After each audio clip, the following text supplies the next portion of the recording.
Okay, so it's my pleasure to welcome Jeff Renfro.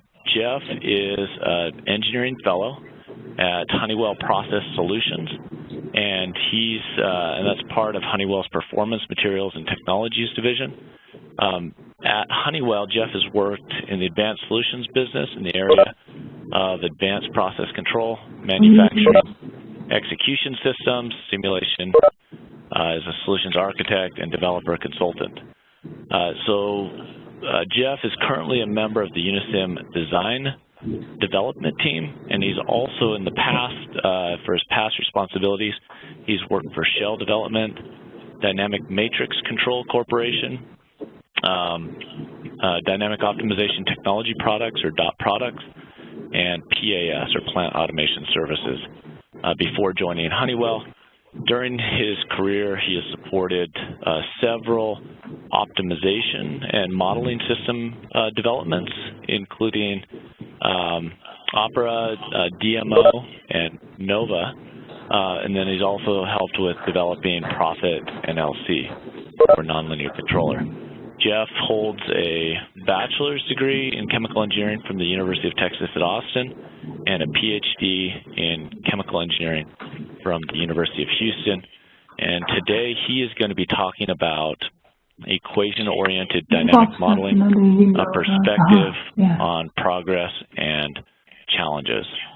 So with that, I'll go ahead and turn it over to Jeff. I'll mention you'll want to keep our microphones muted unless you would like to ask a question. So I'm just going to go through and mute everybody right now. But if you'd like to ask a question, you can put it in the chat window, or you can unmute your microphone and go ahead and ask through the presentation. So Jeff, I'll go ahead and turn it over to you now. And so you should have the presenter privileges. Okay, thanks, fantastic. John. Can you hear me? Okay, thanks, Jeff. Yep, yeah, it sounds great. Okay, thanks for the introduction, John, and thanks everyone for attending. My topic today is equation-oriented dynamic modeling. I put perspective in the title because there are many perspectives on equation-oriented modeling and different experiences. This is a particular perspective on progress and challenges, sort of from my work experience. I've been working in this area of equation-oriented modeling for most of my career, and I've moved from operations modeling into design, so kind of have a different perspective, and I'll be sharing what I see as progress and challenges from that viewpoint. I'm going to talk a little bit about Honeywell first, just a few quick slides, just to show you where my particular modeling activity in Honeywell is. Honeywell is a huge company, so I'll drill down to my group and kind of give you a context of where the work's being done. And I'll give a little bit of background on sequential modular versus equation-oriented approaches to solving models and dynamic models for those who are not familiar with this area. And then I'm going to talk about some progress or accomplishments where we feel like we've made some technical achievements and seen some successes, and some general progress supporting the EO methods and things that help us out from academia that have been published. And then I'll move into some challenges, particularly challenges in using this approach of equation-oriented modeling and process design and operator training simulators. As we, many companies have moved into this area, but the progress has not been as quick, and there are a number of challenges in these areas that are worth discussing.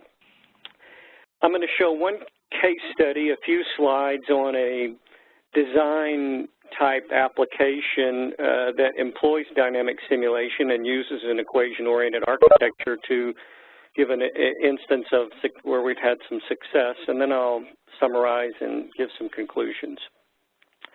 Honeywell is a big company. We have three major divisions: automation and control solutions, aerospace, and performance materials and technologies.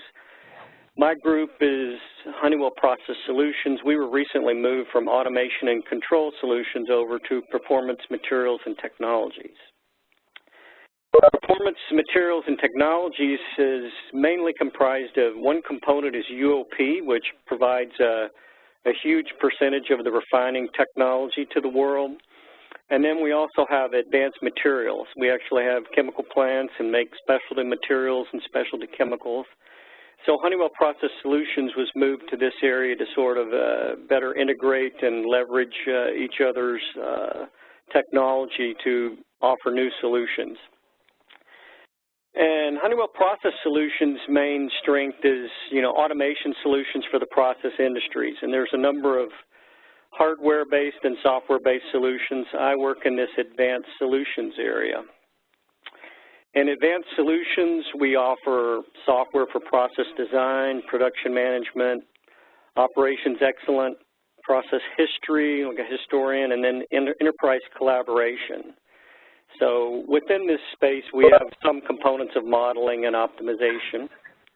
Advanced Solutions is a big business in itself. We have more than 40 offices worldwide, and our solutions are installed at more than 10,000 sites around the world in these different areas. So we've got, a substantial business in this area, and based software solutions and modeling is a part of that. And focusing on a couple of the advanced solutions that relate to modeling, in particular process design, we have Unisem Design, and it's used by a number of companies for, your standard design type problems. UOP is also a big user of our software, of course, since they're inside Honeywell. And then we have an area called Operator Competency, and this is the Unisem Operations Suite. And it actually uses the Unisem Design Dynamics as an engine inside it. And our project teams build operator training simulator applications. And we have a substantial business in this area. So this is where, one of the key business areas for dynamic simulation, much more so than design, is operator training simulators. And Honeywell has the largest installed base of operator training simulators in the process industry. So it's why the topic has come up. Are there ways we can improve the way we do modeling? And we look at different approaches and how we can improve things and set a vision for the future. So my first set of slides here will be just a little bit of background on dynamic flow sheet modeling, or really just modeling approaches used in chemical engineering areas that we work in. And there's competing approaches for how we do this, or how you might do this. One slide on what a dynamic process model is. When I talk about that in this slide, we write this implicit form, f of x dot, which is a time derivative of x, and time equal to 0, which is kind of a generic way of writing that. And an initial condition equation that says some relationship between the initial time derivative and the initial states must be equal to 0. This is a little bit more general initial conditioning, meaning we could start our dynamic simulation at a non-steady state with different specification sets than you might normally use. And there's many ways to write this. I assume that, if you have partial differential equations, we do the spatial discretization already, and we just write it in this form rather than writing a more general equation. But, state variables, algebraic, independent variables are all lumped in this variable. So what are the competing approaches traditionally? For decades, there's been competing solution approaches, or when you talk about implementation in software, you talk about architecture. Sequential modular, or a modular approach, is where each unit operation is responsible for solving its outputs given a set of inputs. And since you have to come up with a way to solve that, there's a limited number of inputs that you normally consider. And the models have a solver normally embedded with them, and they're sort of what I would say intertwined, and these are referred sometimes as closed models or closed equation models. Equation-oriented is where each unit operation model is responsible for computing its function values, or a set of relationships equal to 0 given a set of variable values. So we don't really assume inputs and outputs. It's just the variables are the inputs and the function values are the outputs. the solver methods are separate from the model. So we're doing a separation of solvers from the models. And models in this form are sometimes referred to as open models or open equation models because their equations are open for presentation to different solvers and not really closed up. In industry, there's not really any products that I'm aware of that do a pure sequential approach or a pure equation-oriented approach. Most of them are hybrid. And so in this talk, when I talk about sequential modular, I'm talking about those approaches that mostly use sequential solution techniques and use equation-oriented where it's required. Even in sequential modular, you know, a distillation model is not something that you can easily, I don't know how you would solve that sequentially. You normally have to solve those simultaneously. You have pressure flow networks and dynamic simulation that are solved with simultaneously, you know, in an equation-oriented approach, and those procedures are embedded in sequential modular. So in industry, most things are hybrid, but when I talk in this talk, when I say sequential modular, I'm meaning mostly sequential modular, and when I say equation-oriented, that really means I'm trying to do mostly equation-oriented. A pure equation-oriented approach is hard to achieve in practice, meaning a pure approach would be an approach where no model has any convergence-based iteration inside the model, anywhere in the entire flow sheet. And that's really hard to achieve. You have third-party models, third-party packages you need to integrate, and you can't hold them all to that standard. Property packages have some equation solving in it. But for the purposes of this presentation, I would say my definition of equation-oriented would be in the flow sheet, all model equations, including phase equilibrium or multi-phase equilibrium calculations, pressure flow calculations, and where it's practical, equation of state quantities are solved simultaneously. And that really approaches the pure definition, but it's not really pure unless you have no convergence in your models. And I'll talk a little bit about the strengths and weaknesses before getting to the progress and challenges in the overall section. Strengths for sequential modular, user experience. In some systems, it's like using Microsoft Excel. When you type in a specification value, it'll recompute immediately because of the sequential nature. Solution concepts are easily understood. You can, process material flows through a process sequentially in the same way the models are solved in this technique. Convergence problems, relatively easy to debug. I know that point is debatable, but if you think if a model fails to solve, it's usually, you can start looking at that point and what its inputs were. And it's very fast for simulation. I would say it's analogous to nonlinear elimination. A linear Gaussian elimination, you solve for one variable and you substitute back. This is doing it in a nonlinear fashion. And you can make highly customized solvers for each unit operation and exploit, local knowledge about equations, and so you can do things very fast.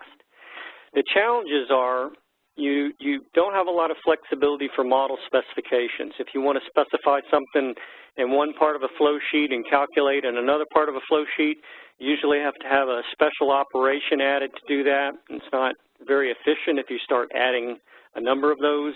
If you have a lot of interacting specifications, nested recycle streams, heat integration, it becomes more challenging for the sequential modular. In my opinion, it's not well suited for optimization. Optimization needs derivative information if you use a derivative-based optimizer, which is the most efficient. And the derivatives can be noisy, and anytime the optimizer asks for a function value, you have to go do a complete simulation, so speed becomes an issue. And it's also not suitable for high-performance computing. In other words, if something is sequential or, you have a number of sequential tasks you need to do and you can't parallelize it, well, then you can't exploit modern chip architectures. It's just difficult. Equation-oriented, the strengths of it is, of course, flexibility of specifications. You're not really assuming what inputs or outputs are, so you can specify your problem in a number of different ways to solve steady-state, dynamic optimization type problems. For complex flow sheets, it's easy to connect up difficult heat exchange trains and interactions between distillation column, reboilers, and condensers with refrigeration models. Model development is simpler in theory. You know, you only have to write equations. You don't have to know how to solve it because we've separated the solver out. Easy to switch between steady state and dynamic. You just set the time derivative equal to 0. You don't have to integrate out to t equals infinity. It's suitable for high-performance computing because you can parallelize a lot of the tasks, the functions, Jacobian values, linear algebra. Suitable for lifecycle modeling because you can, you know, specify the model in different ways. Suitable for optimization, function values connect directly to an optimizer. You get good derivatives. And you can also achieve high accuracy solutions. It's just a much cleaner model presentation to the solver, and so you can get, you know, solved to a much higher accuracy. But these challenges, there's challenges for this approach, and they've been the same, many of them the same challenges for decades, and not really ever been completely overcome.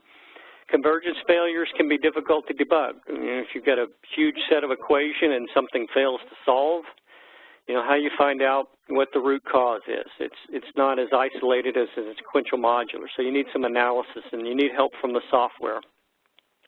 Solution robustness, you need to generate a good initial guess. A quote from one of my colleagues in UOP, he says, EO works really well if you give it the solution. So that's an indication of some people's experience. You know, initialization and robustness is an issue. Model formulation and validity domain definition become very important, and implementation is key to success.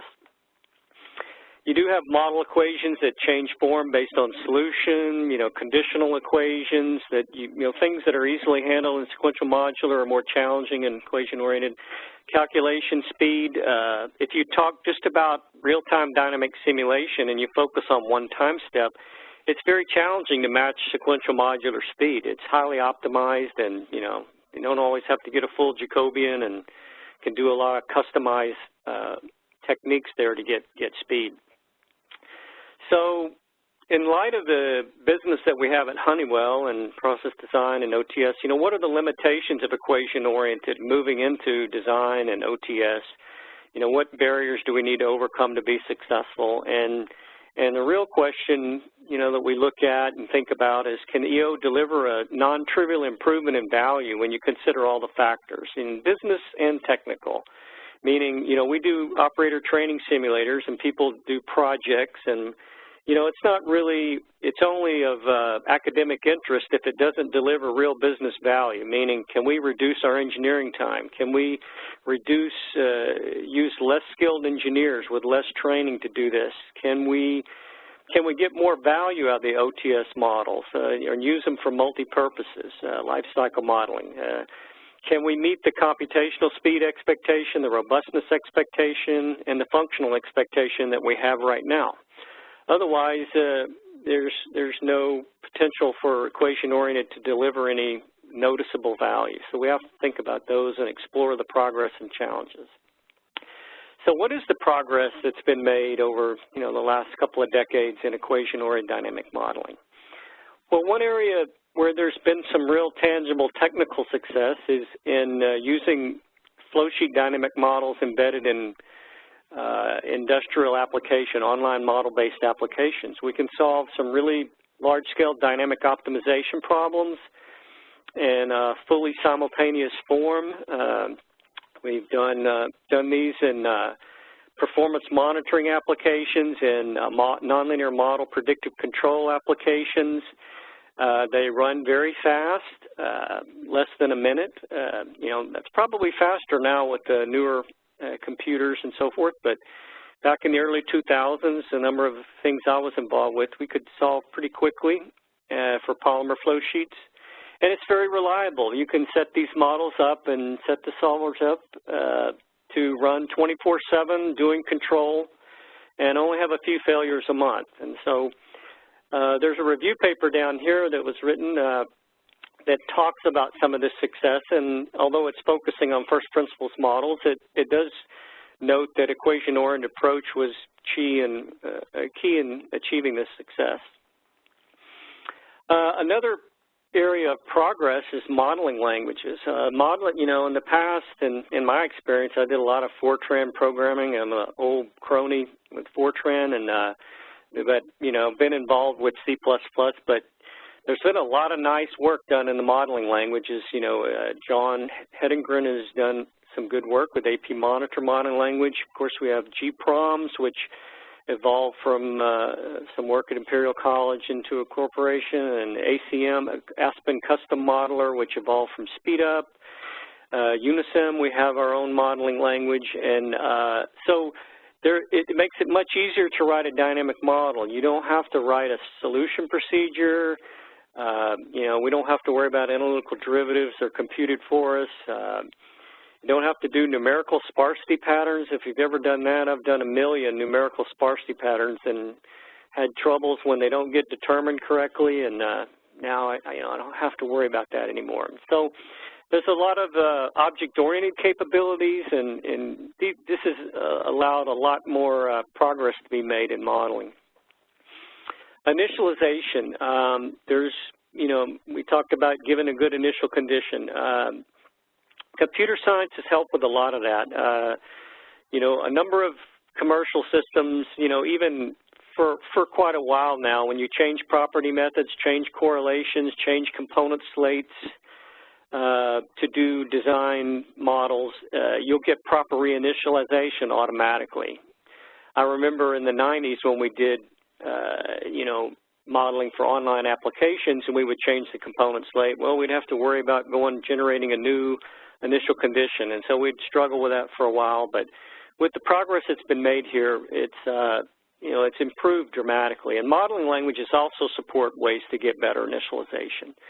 Some systems allow for separate initialization procedures where you can go from a simple to a complex model.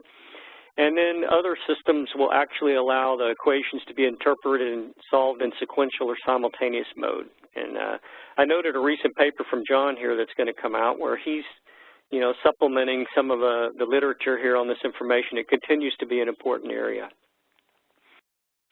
Solvers. You know, to solve, you know, when you make a big dynamic optimization problem, you get you create a large-scale problem. So, and you create a nonlinear problem that's difficult to solve. There's been a lot of progress made. Professor Biegler has, you know, worked a number of years and his students on some primal dual methods. Used to be called interior point, but you can solve huge dynamic optimization cases with a lot of degrees of freedom. Even the active set methods, which you know, I've used quite a bit and are very suitable for online applications. There's a lot of progress being made in those areas, and they're becoming much faster. So, in terms of optimization, if we can, you know, if we can ever get there in design, you know, we have a lot of improvements to leverage that are continue to be made in the math community and a number of chemical engineering areas that work in this area.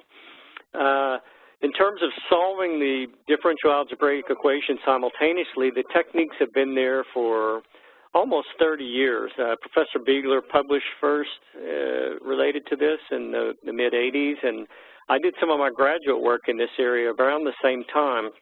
And we've applied these methods. You know, I've applied them in industry for almost 30 years. They work, they're trouble-free. Professor Biegler supplemented this with a lot of analysis to show how well they handle high-index DAE problems, and the format is very general, so there's really no excuses here. The progress has been really good. And nonlinear equation solvers has progressed to handling constrained simulation in a more sophisticated way, which is important for difficult process simulation problems.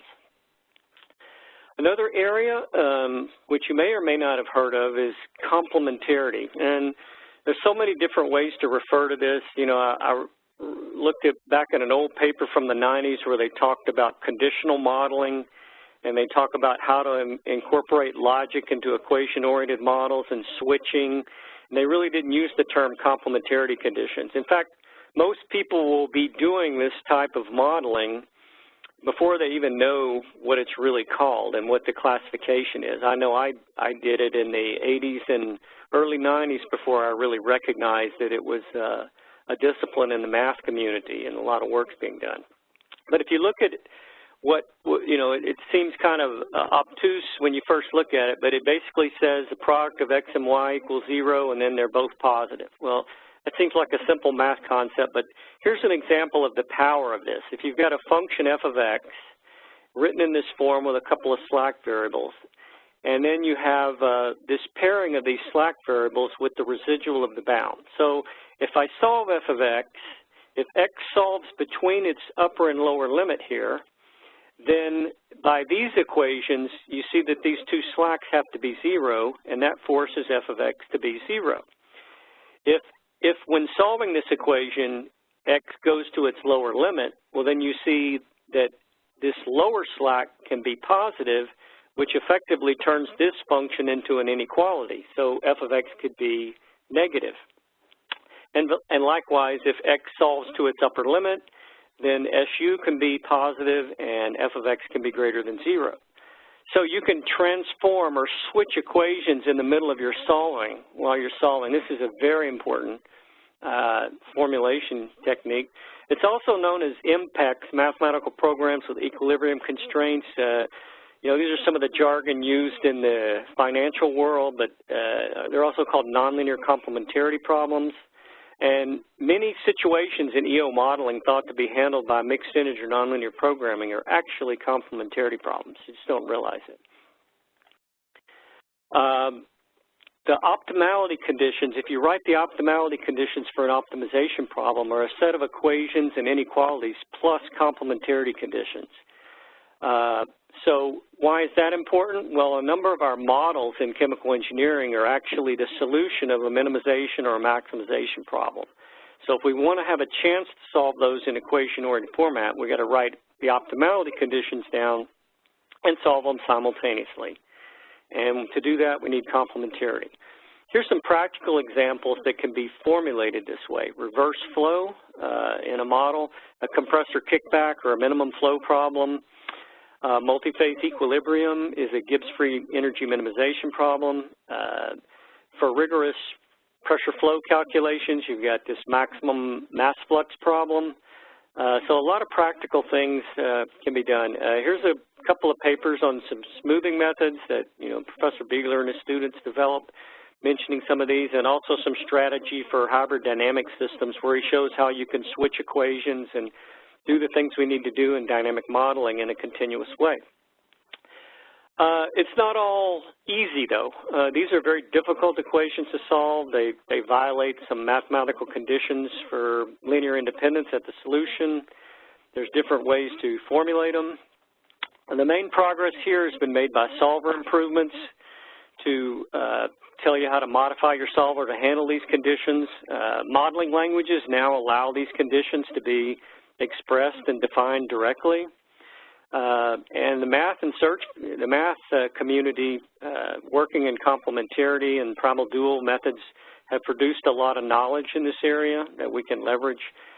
You still have to take care when you use these formulations to handle degeneracy, meaning when, you know, certain limiting cases occur. And there's some restrictions about the monotonicity of these functions. When they become inequalities, they can't flip around and sign. So these are the things that are still little challenges with complementarity, but there's certainly a lot of progress been made. Okay, challenges. Again, recalling my perspective of coming from operations modeling to design modeling, you know, the process control community really thought that the kind of first principles modeling we did was ridiculously detailed. But when you go to a design group like I did, they think that the operations models are rather simple. We didn't do all of the complex things that they normally do or are required to do. So there was some learning for me there in terms of the complexity and how to, you know, what can EO do for more complex models. And some other companies have, you know, faced these challenges already. But, you know, pressure flow modeling, we always fix flows in operations models and, you know, don't worry about the pressure flow relationships for the most part.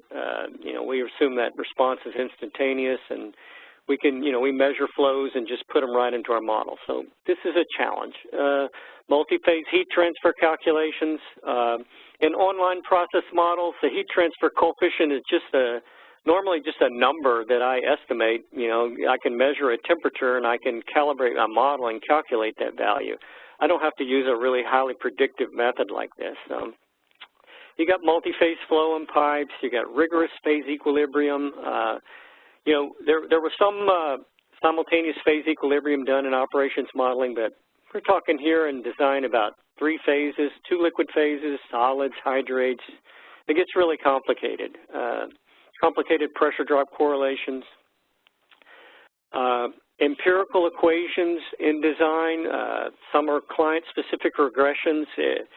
Some people don't, if you don't have training in how to properly develop a correlation, you can come up with a non-convex correlation, and then if you make me use it in my model, it could cause some problems for me to get, local solutions or incorrect solutions. This is a challenge. Industry design equations. The standards organizations, so ISO and API and ASCME, put forth equations the designers must use. Okay, if I have to implement those in equation-oriented, it can be challenging sometimes. And these are equations that are accepted, that are standard practice, so you can't ignore them, you can't make changes to them. You have to represent their fidelity in equation-oriented form. And another challenge in design modeling is dynamics is just not used as much in steady-state design practice. Dynamic simulation requires more configuration effort and expertise than steady-state simulation. So this is another challenge. Another challenge for equation-oriented dynamics is operator training simulator modeling. As I mentioned, this is important business for Honeywell, so we'd like to see, well, what is the potential there? Well, there's a lot of accomplishments for sequential modular, and it really sets the standards for expectations. If you're going to change the way we do this problem, you've got to model the way they model, and you've got to have the performance that they experience or better. So, for example, in operations modeling, we never really worried about modeling startup and shutdown for our online applications. They shut our applications off if they're starting up or shutting down, and in abnormal situations. They frequently ask us, gee, can you generalize your model so we can use your controller or your optimizer while we're starting up? And we said, well, that's a challenge. So it really wasn't addressed by the things that we were doing. Reverse flow is a challenge. There's another slide on that in the future, coming up. I'll talk more about that. So the operations models that I worked with, and I think most in practice, don't really consider, the kind of detail that they do in operator training simulators modeling. Another challenge, I got into EO modeling because I really am a big proponent of optimization. I love optimization applications. I'm amazed by the solutions you can get and the value you can deliver, and it's just very interesting. But simulation is a big business, and a lot of the EO advantages are easy to show with optimization. They're not as easily to show with simulation. So how do we make EO fast, so that we can capture some of the benefits for simulation? And really, it's a bit strategic because you can't really get people interested in optimization in other domains unless you can solve their simulation problems in a way that it would impress them or improves their work process. So EO may be expected to be faster than sequential modular for simulation, but it's difficult unless you're highly optimized in your formulation and implementation and your solver technology. You really have to get all that right. Phase equilibrium. If you talk about a more pure equation-oriented modeling approach, you're really going to move the flash calculations from your thermo package up into the model, and you have to use complementarity formulation to do that. The other thing I noticed in moving into the design world was that design quality simulation requires multi-phase flashes everywhere. They really don't make assumptions about streams or fluids being a certain phase for the most part.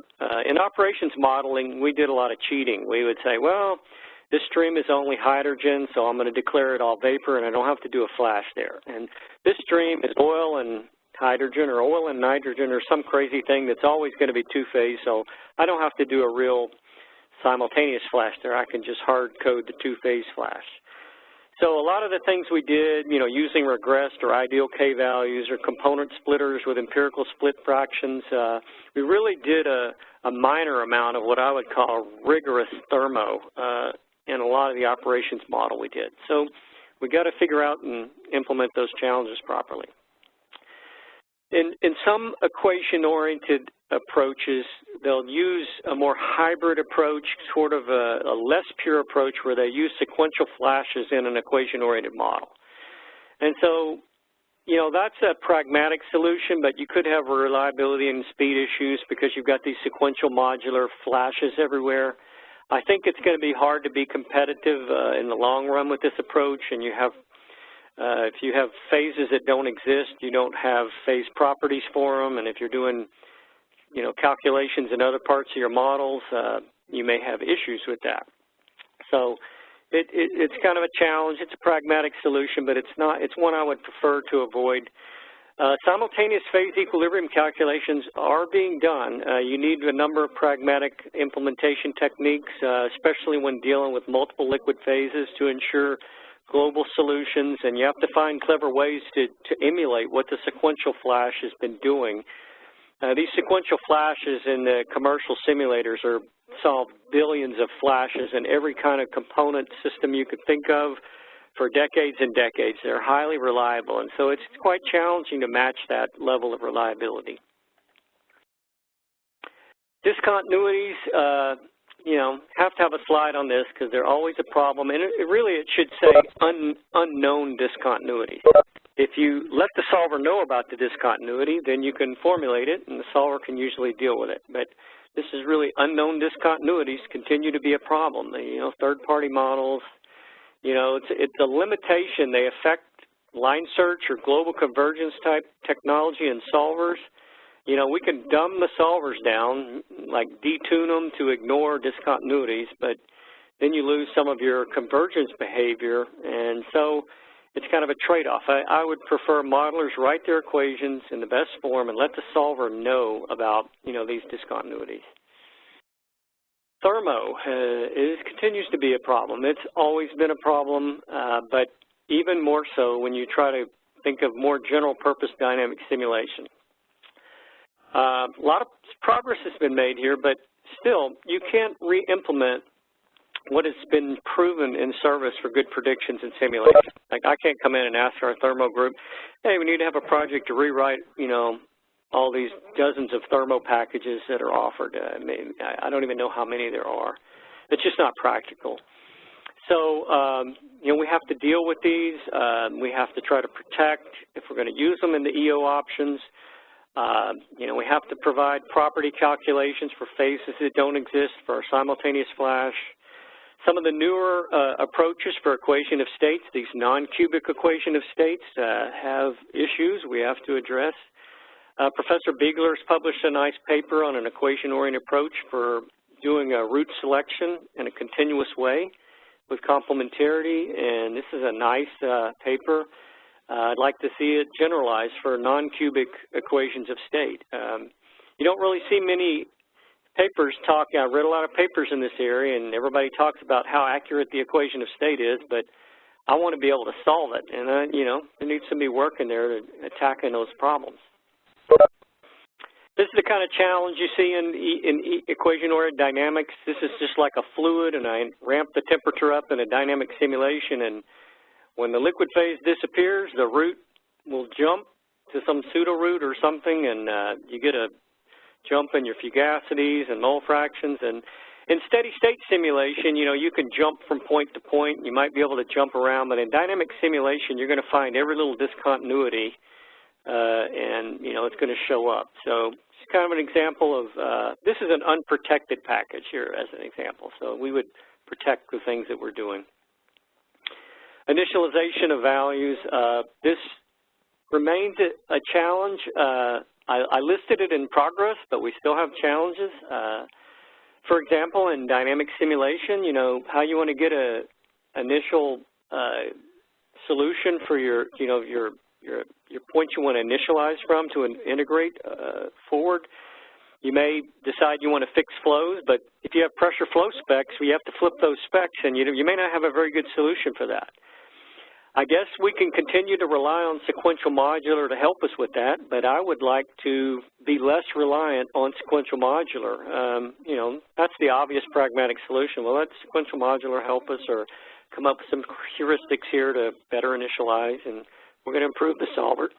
But it continues to be an issue. And it's only an issue for the initial point if you're integrating sequentially, because you have good initial condition for your next cycle. Reverse flow in operator training simulator, it's key to modeling abnormal situations. If you really think about it, you know, you can calculate a negative flow for a single unit, and seems to be okay. But how you want to do splitters and mixers, you know, this is a problem I know people have attacked, and sequential modular handles it. But, you know, to do it in a general purpose way, there's a number of ways to do it. Splitters become mixers. You know, you can't really, if you write a splitter in a simple way like we did for operations modeling, you can't really put reverse flow into it because it really doesn't have the proper equations for reverse flow. So you need to rethink everything. Some of your pressure flow unit operations could have a functional change of, you know, I need to use an inlet condition or an outlet molar volume. When those things change, you've got to figure out how to switch continuous way. I'd prefer to avoid a duplicate network for reverse flow. I've seen this thought about as a potential thing. That seems a little bit overkill, but I'd like to try to do a simpler approach to that, and it's going to require some innovation. So that's a challenge I'll just throw out there.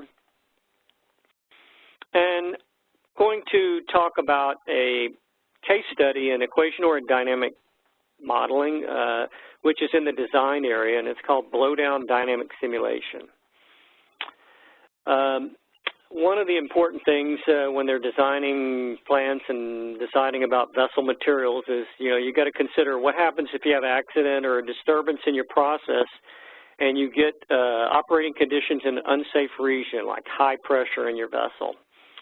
A common method of protecting your process equipment when you get into this situation with high pressure, like a fire or loss of control system, is emergency depressurization. It's also known as blowdown.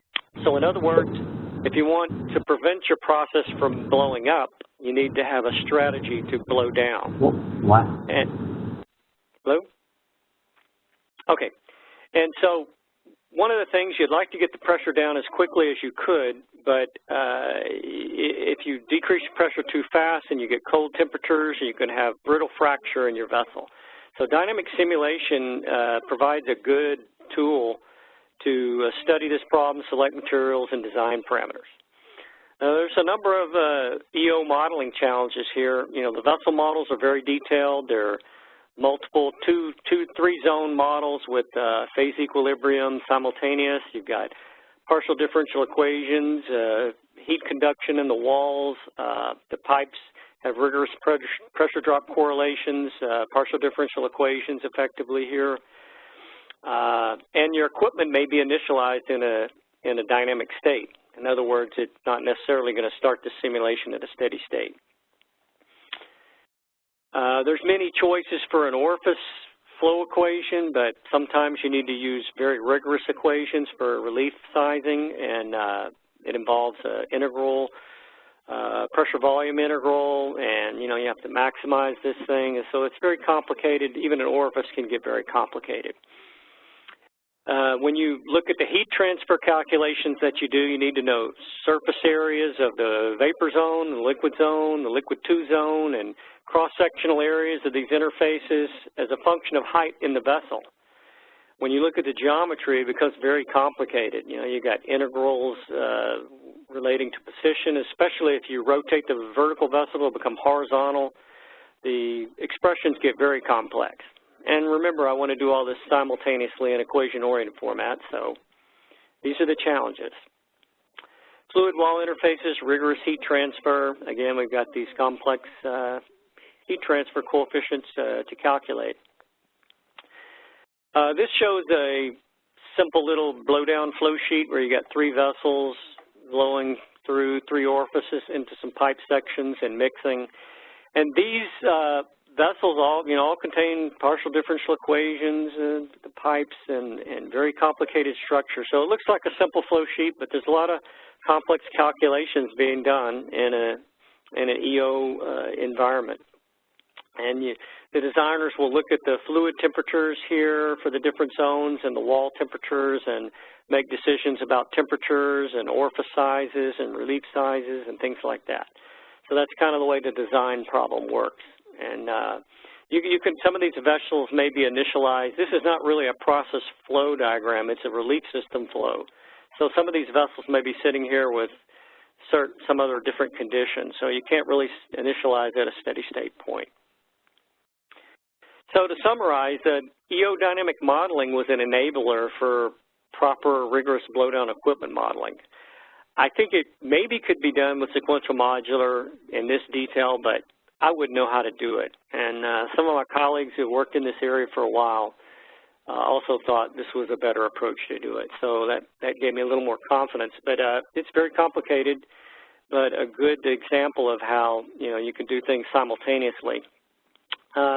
Integration is currently done, can be done simultaneously. We've demonstrated that, but for reliability and exploiting, things during the end of the simulation, we're doing it sequentially in terms of stepping through the simulation. But if we move to a more simultaneous integration, meaning doing the entire simulation horizon simultaneously, then we can incorporate this problem into dynamic optimization, and then we can do uncertainty formulations and get some more robust design results. So it's difficult to compare performance with sequential modular, but because it would be difficult to reproduce this detail. So in summary, we've seen a lot of progress, and this area has been under development for a number of decades, and there has been a lot of progress. Difficult areas are often worked out with pragmatic solutions, what I call practical solutions. It sort of bridge the gap between what works in theory and what works in practice. And I consider those placeholders for future development. I'm kind of a purist. I like to get rid of the artistry, and I like to replace it with science. And so that's my hope. And academia can help us do that with continuing to show us good EO formulations to meet design and OTS modeling challenges.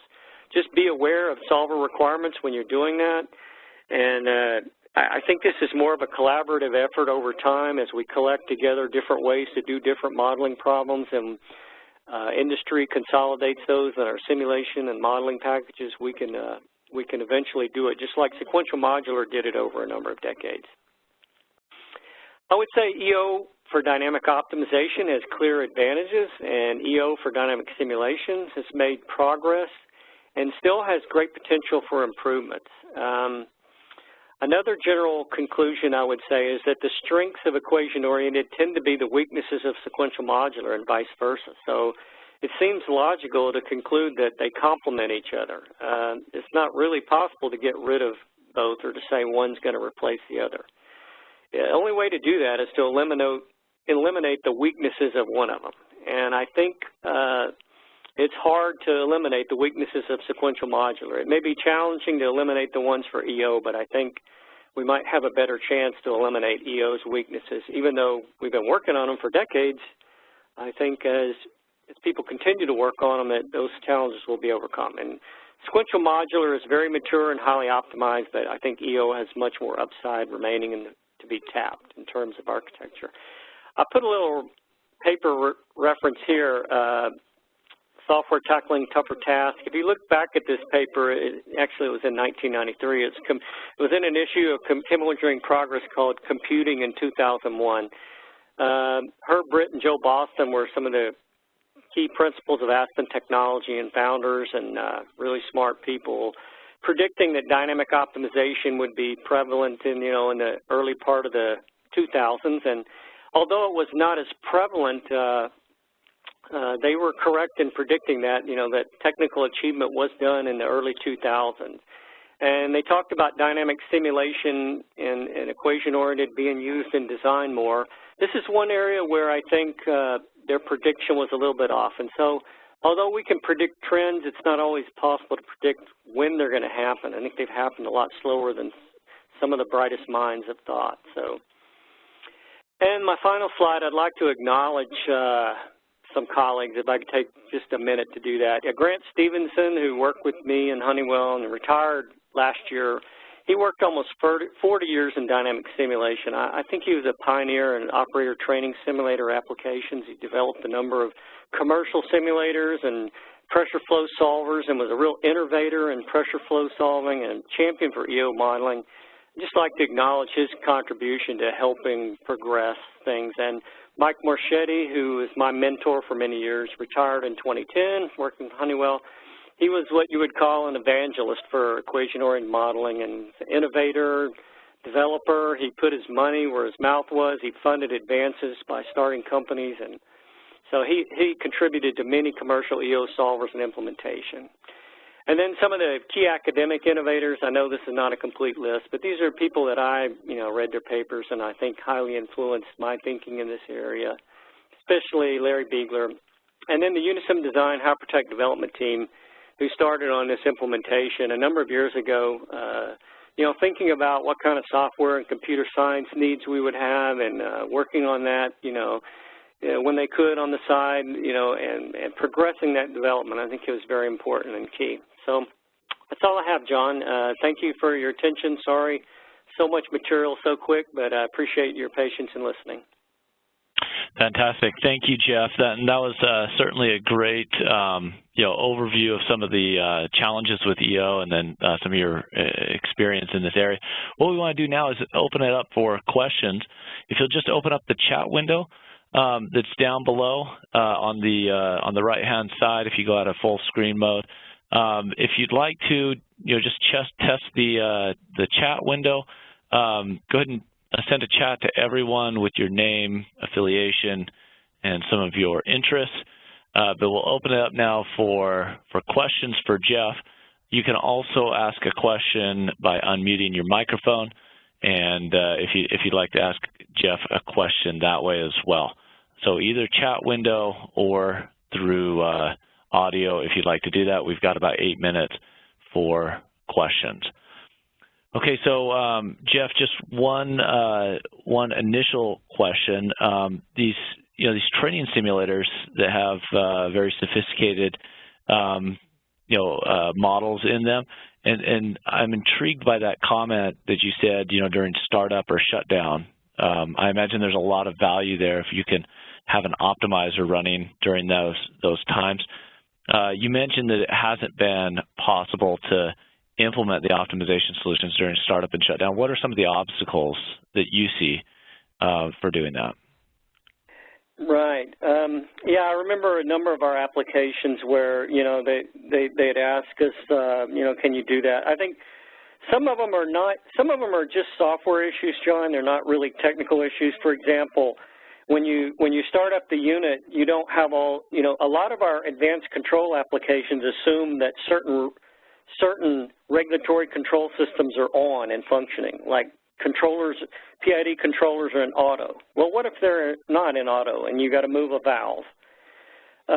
So you got to, the operators will tend to move valves themselves and controller outputs until they get the process into a certain region, and then they'll turn a PID controller on.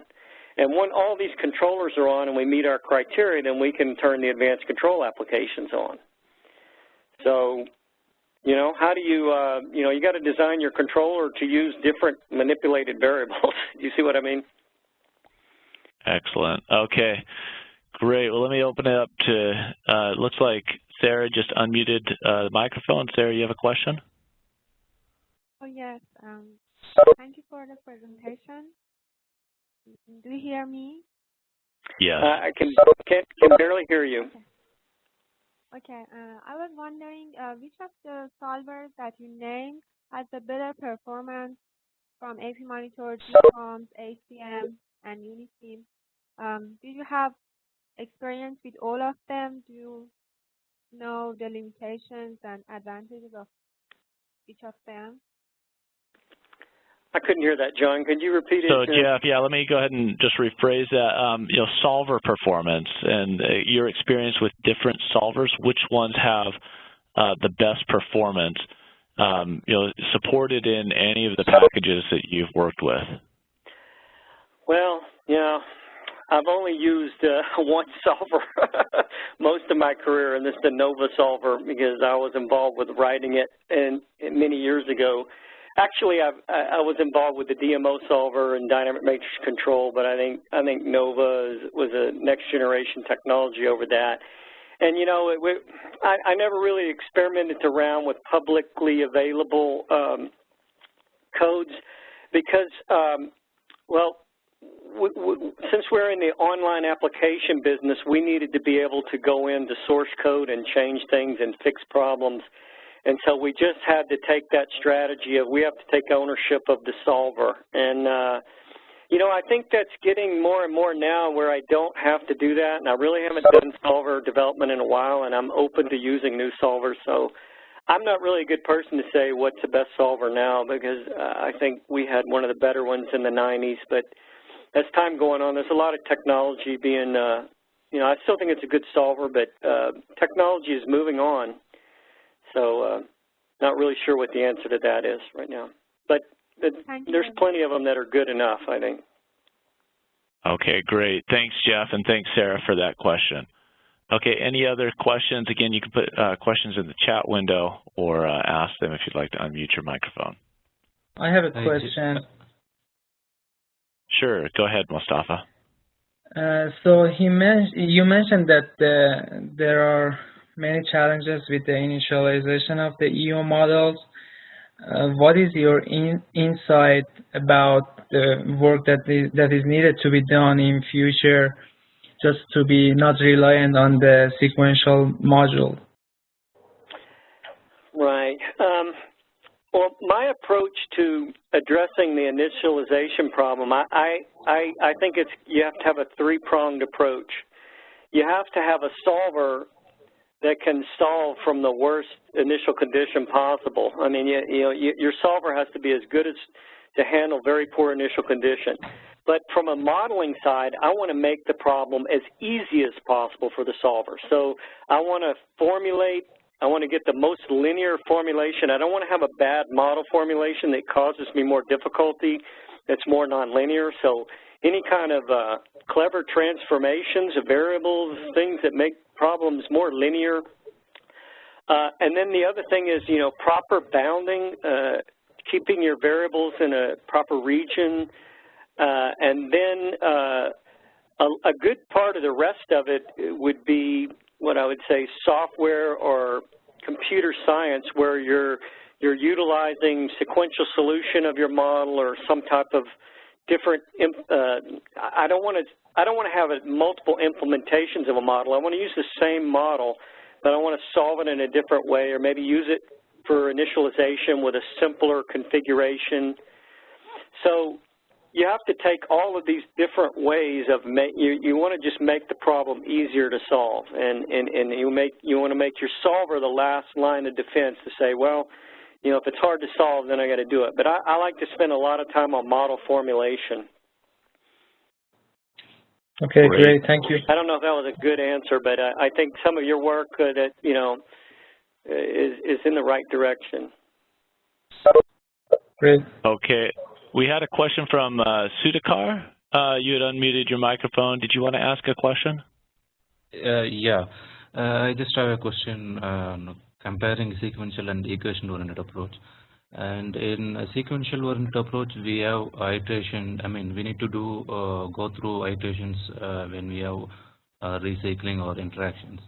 And same way I see in an equation-oriented approach, we need to go through iterations to get a solution. So I see there is a similarity in both sequential as well as an equational approach in this type of solving. But the thing is, in sequential, we have some physical interpretation of the physical interpretation of equations for solving, rather than equation-oriented approach where we see only the equations. So can I just comment on the loss of this physical insight when we solve through or when we use equation-oriented approach? I'm sorry, I didn't. Did you get his question, John?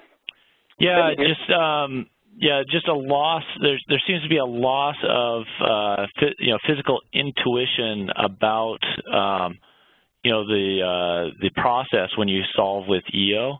And can you comment on that with sequential modular? You mentioned it's kind of natural. You have this stream flowing into this unit and so on.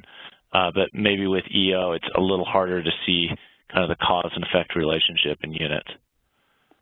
Right. Well, to me, this is more, I admit that's true, and I think one of the ways to address that is we have to, we have to do something with the software.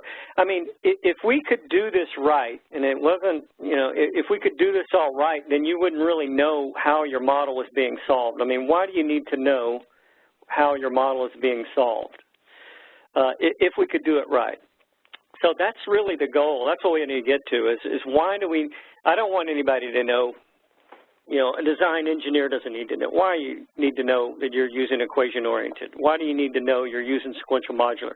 I want to design something. I want to optimize something. I want to find the orifice size. I don't want to know, and maybe we're not there yet, but that's where we need to go. That's what we need to try to do. So that's a burden that's on the vendors, the simulation vendors, to make that less transparent. We have to expose some of that to users, because solving nonlinear equations in simulations is very challenging. I don't care what your architecture and what your method is.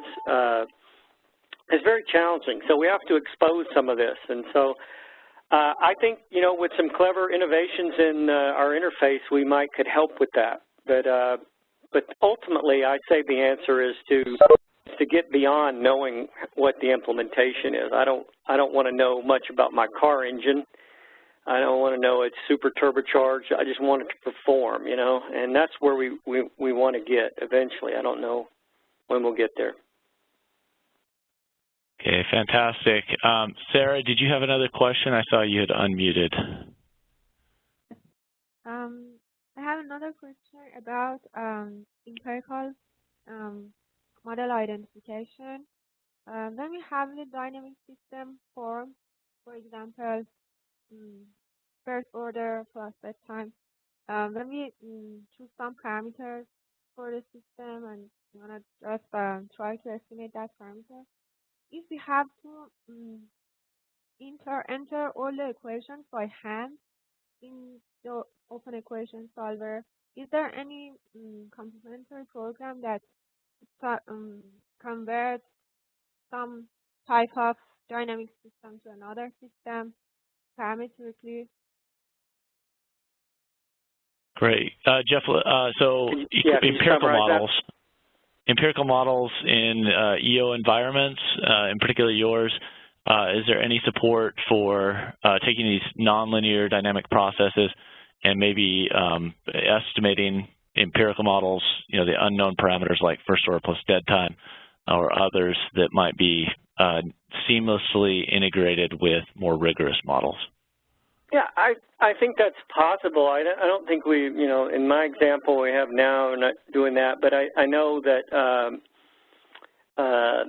we could achieve that. I think with our modeling language and once we get the functionality that we're targeting, eventually I think we could do that. I mean, we supplemented a lot of our dynamic models in previous equation-oriented dynamic modeling environment, an older legacy one with state space models and where parameters are estimated and things like that. So it depends on what form you talk about. I mean, you can integrate just about any form of dynamic model, and they integrate a lot of things in our ODS. Whatever's in the real process, we have to be able to integrate. Okay, great. Maybe just time for one more question. Priyadarshi, I saw that you're unmuted right now. Did you have a question? Yeah. Hi, this is Priyam from NETL. I want to thank Jeff for your insights and your experiences in EO dynamic modeling. It was a nice talk. So a quick question regarding your insights on the solver time, especially for APC application. I see there are a lot of good potentials in that area.